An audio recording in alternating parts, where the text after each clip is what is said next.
Hello and welcome to my Magicka Necro PvP build for the No Champion Points campaign Raven Watch. I'm gonna show you what I use regarding setups. Let's just go into the character screen.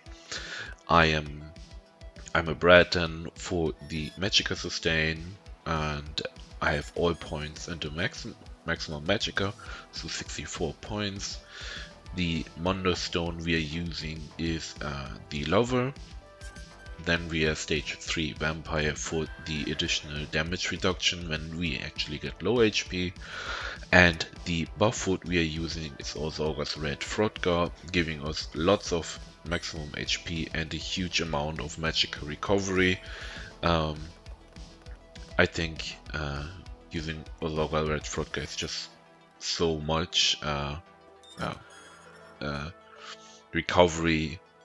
It's kind of a must-have. Potion wise, we're just using the normal Alliance Spell Rod, giving us max Magicka restore, then the Major Intellect for the additional 30% recovery, and we also get Major Sorcery, increasing our spell damage by 20%, and we get Major Prophecy for the additional crit chance. And poison wise, front bar we have just the normal double dot poison. That's kind of about that. Coming to the armor sets, we have one piece magma. No proc sets work here, so magma only one piece. Then we have Curse of the Pariah always up. We have a heavy chest. We have 2 times jewelry and infused spell damage. And then we have weapons. Front bar I have an Inferno Staff and Sharpened. And back bar I have the Restoration Staff with the Berserker enchant and Defending. The other set we are using is Ancient Dragon God. Some people say it's not good, like it's maybe not the best setup, probably like spinners or maybe even how it's called, the set that increases your weapon enchant, like your weapon traits, maybe better damage wise. But I like Ancient Dragon God because you get the 300 spell damage, which I really like to buff our healing and also of course buffs our damage.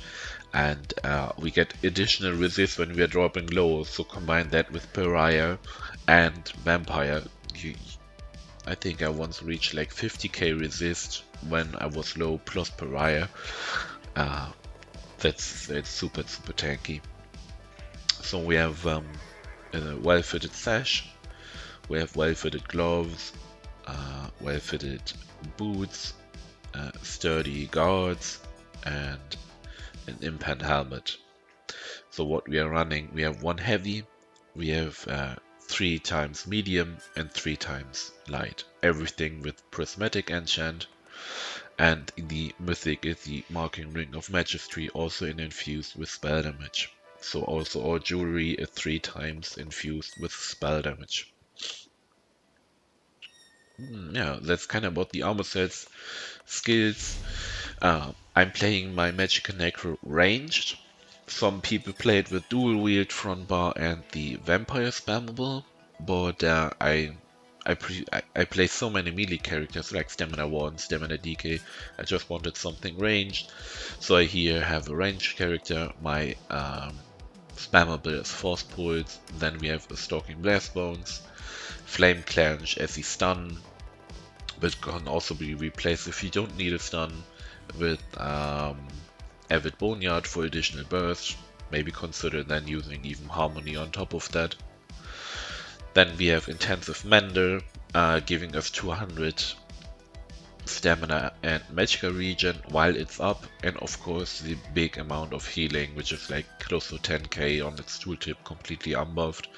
That shit carries your healing so much, you don't need to use your burst heal resistant flash really often. Then we have the other morph of Elemental Drain, because this applies a status effect every 6 seconds, which is either burning, shield or concussion.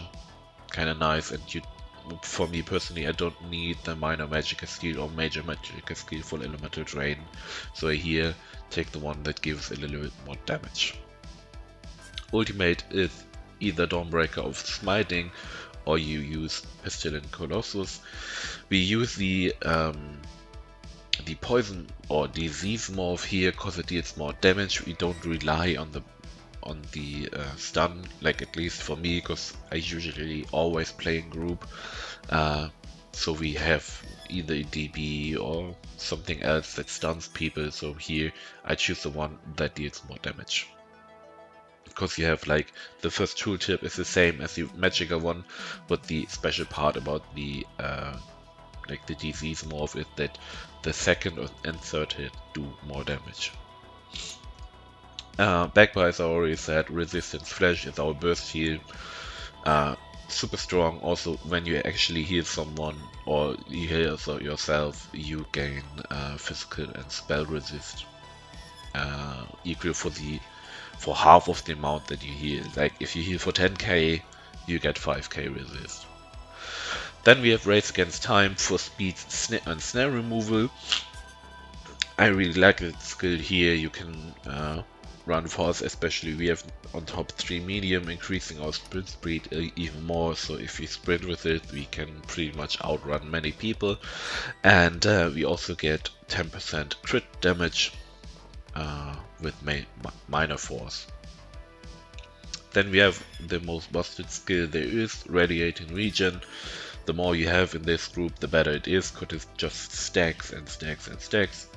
So that is great healing over time, and especially in group, you can stack that so much to get like insane amount of healing over time. Yeah.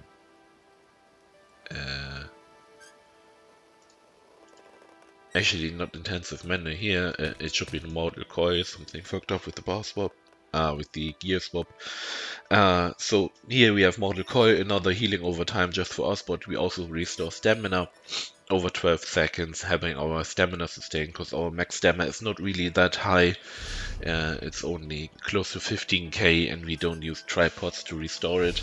So here we have Mortal Coil to help our stam sustain a bit. Should be enough. Like I never really had much trouble with my stamina. Then we just have Summoner's Armor for armor buff.